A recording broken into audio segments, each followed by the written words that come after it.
যদি উনি Nelson Mandela হতে চান তাহলে উনি মিনিমাম সংস্কার করে যাতে নির্বাচনটা হয় নিরপেক্ষ এবং ইনক্লুসিভ, এই নির্বাচনটা দিয়ে উনি পিসফুলি ট্রান্সফার অফ পাওয়ার করতে পারেন। কিন্তু উনি যদি ওই পথে না যান, উনি যদি ইদি আমিনের পথে চলে যান, এই সমস্ত কিছু ভণ্ড লোকজন যারা নির্বাচনকে ভয় পায়, যারা গণতন্ত্রকে ভয় পায়, তাহলে what will be the system of government of Bangladesh?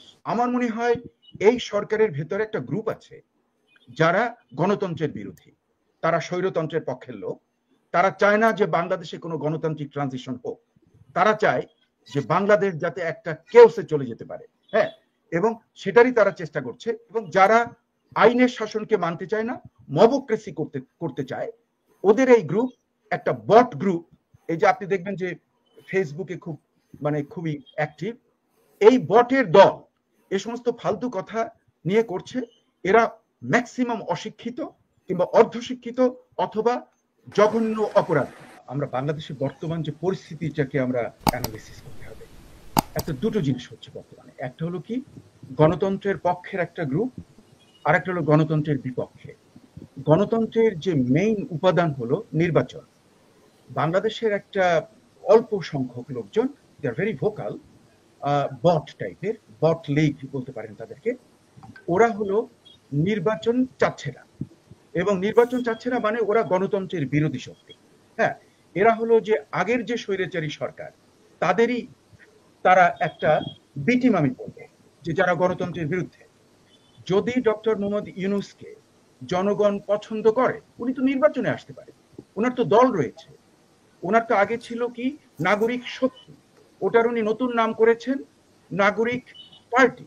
ওই নাগরিক পার্টি যদি উইন করে, তারা তাদের ম্যানিফেস্টো দিয়ে দিতে পারে যে আমরা এইটা চাই, এবং তাতে যদি জনগণ সেটাকে গ্রহণ করে তাহলে তো উনি ভিক্টরি হবেন। কিন্তু আমরা দেখছি যে বাংলাদেশে দুই ভাগে ভাগ হয়ে গেছে, একটা গণতন্ত্রের সপক্ষের গ্রুপ আর একটা গণতন্ত্রের বিপক্ষের গ্রুপ। গণতন্ত্রের বিপক্ষের গ্রুপের ভেতরে যারা আছে তারা নির্বাচনকে ভয় পায়। নির্বাচন হলো গণতন্ত্রের একটা প্রধান উপাদান, অন্যতম প্রধান উপাদান। এটাকে তারা ভয় পায়, কারণ তারা জানে যে নির্বাচনে যদি তারা যায়, মানে যেমন ধরুন যে উপদেষ্টার কথা অতি শ্রদ্ধেয় সৈয়দ এহসানুল হুদা বলেছেন, যে একজন উপদেষ্টা, সে বলছে সে নাকি নির্বাচিত। নির্বাচন সম্পর্কে তার আদৌ কোনো ধারণা আছে? আমি হাসবো না কাঁদবো, I can't understand this person, যে সে আদৌ কোনো কিছু বোঝে কিনা। একটা বিশাল আন্দোলন হয়েছে, আন্দোলনে ছাত্রদের বিরাট অবদান, এখানে অন্যান্য সব দলের, বিএনপির সবচেয়ে বেশি লোক মারা গেছে এই আন্দোলনে, এবং তারপরে জামাতে ইসলামী। এবং এই আন্দোলনের পরে দেখা গেল যারা ক্ষমতায় আসছে তারা একটা কুডেটা করে আসছে। মানে তাদের হোয়াট ইজ দেয়ার ম্যান্ডেট? তারা ইন্টারনাল ক্লিকের মাধ্যমে আপনার ডিজিএফআই এর যারা এজেন্ট ছিল এই আন্দোলনের ভেতরে, ওদেরকে দিয়ে একটা গভর্নমেন্ট ফর্ম হয়েছে, যে গভর্নমেন্টের কোনো ম্যান্ডেট নেই, এর কোনো ফাউন্ডেশন নেই। এবং সেটা আমার বক্তব্য নয়, এটা পিনাকি ভট্টাচার্যের যদি প্রথম দিকের ভিডিও দেখেন আপনি দেখবেন যে সেটাকে বলছে একটা বাজে, এটা একটা বেআইনি সরকার। এবং যে উপদেষ্টা বলেছে তার সঙ্গে আত্মীয়তার সম্পর্কের এক লোক, আমি জানি না তার সঙ্গে কি ধরনের আত্মীয়তা রয়েছে, কিন্তু সেও একটা বিরাট শ্বশ্রুমণ্ডলী, বিরাট এক দাড়িওয়ালা, একটা টুপি, একটা স্পেশাল টুপি পরে এই লোকটা, সে কিন্তু বারবার বলছে যে এই সরকারটা বেআইনি সরকার, এই সরকারটা ঠিক নয়। এটা ফরহাদ মাজারের কথা বলছে। ফরহাদ মাজার বলছে যে, কিন্তু ফরহাদ মাজার তো এও বলছে যে এই সরকারকে অনির্বাচিত বলা যাবে না। তার তো কথাবার্তা ঠিক নেই, কারণ ওই লোক বলছে যে এই সরকার একটা অন্যায্য সরকার, আবার তারা বলছে যে এটার জন্য ভোট দরকার হয় না। ফরহাদ মাজার যদি কোথাও মানে ঢাকার ওয়ার্ড নির্বাচনে দাঁড়িয়ে, ওই যে ওয়ার্ডের ছোট ওয়ার্ড আছে না, কিংবা তার যে গ্রামের দাঁড়িয়ে সে যদি জামানত বাজেয়াপ্ততা না হয়, আমি আমার নাম পরিবর্তন করব, আমার নাম অন্যরকম রাখতে পারবেন।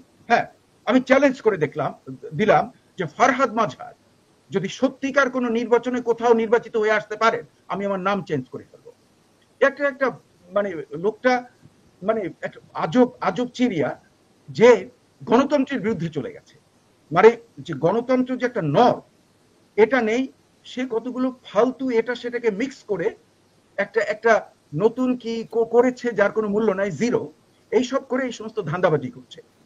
আমরা যেটা দেখছি যে এই যে সংস্কারের কথা আপনি বলছেন, হ্যাঁ, সংস্কার তো 2022-তে তারেক জিয়া যে মানে স্টেট ক্রাফটের যে কনস্ট্রাকশন রিকনস্ট্রাকশন তা নিয়ে তার 27 দফা রয়েছে। তারপরে অন্যান্য দল যেমন এই যে সাইদ এহসানুল হুদা এদের দলের সঙ্গে মিলিতভাবে যে 31 দফা আছে, এটা তো অনেক আগের ব্যাপার। ওরা তো আগে থেকেই সংস্কার চাচ্ছে এবং সংস্কার একটা চলমান প্রসেস। এই চলমান প্রসেসে এটা সংস্কার হয়। সংস্কার কেউ মানে উপর থেকে এনে দিতে পারে না কিংবা ইম্পোজ করতে পারে না। এই যে সরকারে ডক্টর মোহাম্মদ ইউনূসকে আমি দারুণ শ্রদ্ধা করি, ওনার মর্যাদা বাইরে অনেক বেশি, কিন্তু ওনাকে ভাবতে হবে যে ওনার ভবিষ্যৎটা কি। উনি কি ইদি আমিন হতে চান না নেলসন ম্যান্ডেলা হতে চান? উনি যদি ইদি আমিন হতে চান তাহলে এই ফরহাদ মাজহার অ্যান্ড কোম্পানি যারা নির্বাচনের বিরুদ্ধে, গণতন্ত্রের বিরুদ্ধে একটা স্বৈরতান্ত্রিক গভর্নমেন্ট করার চেষ্টা করছে, তাদের সঙ্গে উনি থাকতে পারেন। আর যদি উনি নেলসন ম্যান্ডেলা হতে চান তাহলে উনি মিনিমাম সংস্কার করে যাতে নির্বাচনটা হয় নিরপেক্ষ এবং ইনক্লুসিভ, এই নির্বাচনটা দিয়ে উনি পিসফুলি ট্রান্সফার অফ পাওয়ার করতে পারেন। কিন্তু উনি যদি ওই পথে না যান, উনি যদি ইদি আমিনের পথে চলে যান, এই সমস্ত কিছু ভণ্ড লোকজন যারা নির্বাচনকে ভয় পায়, যারা গণতন্ত্রকে ভয় পায়, তাহলে what will be the system of government of Bangladesh? বাংলাদেশের তো একটা সিস্টেম অফ গভর্নমেন্ট থাকতে হবে। এটা কি ধরনের গভর্নমেন্ট হবে? এটা কি একটা ট্রাইবাল ই হবে নাকি? ট্রাইবাল টাইপের ইসে যে একজন এই ফালতু একটা লোক বললো যে ও ইউনূসের একদম 100% সমর্থন। হোয়ার ইজ দেয়ার সমর্থন? এর কোনো প্রমাণ আছে যে এই গভর্নমেন্ট মানে নাকি পুরো জনগণ সমর্থন করছে? Where is that? এটা তো ইন্টারিম গভর্নমেন্ট, এটা তো চুপ্পুর অ্যাডভাইসার্স, এরা তো চুপ্পু যে আমাদের যে প্রেসিডেন্ট তার হলো এরা অ্যাডভাইসার, ইন্টারিম গভর্নমেন্ট। এই জিনিস তারা ভুলে যায়। এই শাসনতন্ত্রের আন্ডারে এরা ওথ নিয়েছে, সেটাকে তারা ভায়োলেট করছে। ইনফ্যাক্ট আইনত এই সরকারের সঙ্গে যারা জড়িত তাদের নামে কমপক্ষে আপনি 100 ট্রিজন কেস দিয়ে দিতে পারেন, তাদের 100 টাইমস ফাঁসি হতে পারে এই গভর্নমেন্ট সঙ্গে যারা জড়িত। আমরা যদি আইনের পথে যাই, সত্যিকার আইন যদি অ্যাপ্লাই করা হয়, এরা যে সমস্ত কাণ্ড করেছে, that will give them 100 or more times of death sentence, কারণ তারা তো সবকিছু ভায়োলেট করেছে। তারা কনস্টিটিউশনের আন্ডারে ওথ নিয়েছে, 104 ধারার মাধ্যমে যে করেছে ওটা একটা ভাওতাবাজি। আপনার মানে পুরো জিনিসটা 106, হ্যাঁ 106, এটা হলো অ্যাবসলিউটলি হজবর ল। কারণ এরকম একটা সরকারের একমাত্র উচিত যে মিনিমাম সংস্কার যেটা নির্বাচন ভিত্তিক হবে। এবং আমি বলবো যে জামাতের আমির কিন্তু তাই বলেছেন। আমি তার 3টা পয়েন্ট খুব লক্ষ্য করে পড়েছি এবং ওই 3টা পয়েন্টকে আমি জন্য ওনাকে আমি সাধুবাদ দিচ্ছি। উনি বলছেন যে নির্বাচনের জন্য যে সংস্কার করা উচিত সেগুলো করা উচিত, তারপরে বিচার করা উচিত, যে বিচারের আমরা কোনো লক্ষ্যই দেখছি না। কোন বিচার যে কি হবে, এত মাস হয়ে গেল, কোথায় সেই বিচার? যে এটা করেছে সেটা তো একদম অসম্পূর্ণ। যেটা সাইদ এহসানুল্লাহ হুদা বললেন যে ওখানে লোকবল নেই, মানে কোনো লোকবল নেই, ওখানে আরো কয়েকটা করা ছিল, কোর্ট করা উচিত ছিল যাতে তাড়াতাড়ি এটাকে করা যায়। এবং কিন্তু ওনারা তো কয়েকদিন পর পর আপডেট দিচ্ছেন, ওনারা রেড অ্যালার্ট জারি করছেন বা ওনাদের গ্রেফতারের আদেশ জারি করছেন। ওগুলোকে আমরা বলি চাপাবাজি। ওগুলোকে যদি আপনি সামেশন করেন, মানে এদেশে শুধু মিডিয়া ট্রায়াল করা হচ্ছে নাকি আসলেও কিছু কাজ হচ্ছে? এটা হলো মানে আমাদের যে ডক্টর মোহাম্মদ ইউনূসের ওয়ান অফ দ্য জিরোস। মানে আপনি যদি এগুলোকে সাম করেন, এদের এই বক্তব্যের এর কোনো মূল্য নেই। কারণ আপনি ট্রাইব্যুনাল একটা করেছেন কেন?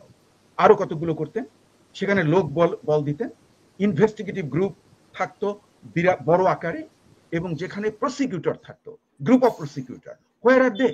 এটা তো অসম্পূর্ণ। এ দিয়ে এরা ভাওতাবাজি দিচ্ছে। আমার মনে হয় এই সরকারের ভেতরে একটা গ্রুপ আছে যারা গণতন্ত্রের বিরোধী, তারা স্বৈরতন্ত্রের পক্ষের লোক। তারা চায় না যে বাংলাদেশে কোনো গণতান্ত্রিক ট্রানজিশন হোক, তারা চায় যে বাংলাদেশ যাতে একটা কেওসে চলে যেতে পারে। হ্যাঁ, এবং সেটারই তারা চেষ্টা করছে। এবং এদের দেশপ্রেম সম্পর্কে আমার দারুণ প্রশ্ন জেগেছে যে এরা কি টাইপের লোক। যে যারা একটা নর্ম থাকে একটা দেশের, একটা গঠনতন্ত্র থাকে, তার একটা নিয়ম কানুন থাকে, এই সমস্ত জিনিসগুলো তারা করছে না। কিছু জঙ্গি টাইপের লোকজন এবং যারা আইনের শাসনকে মানতে চায় না, মবক্রেসি করতে চায়, ওদের এই গ্রুপ একটা বট গ্রুপ। এই যে আপনি দেখবেন যে ফেসবুকে খুবই অ্যাক্টিভ এই বটের দল এ সমস্ত ফালতু কথা নিয়ে করছে। এরা ম্যাক্সিমাম অশিক্ষিত কিংবা অর্ধশিক্ষিত অথবা জঘন্য অপরাধী।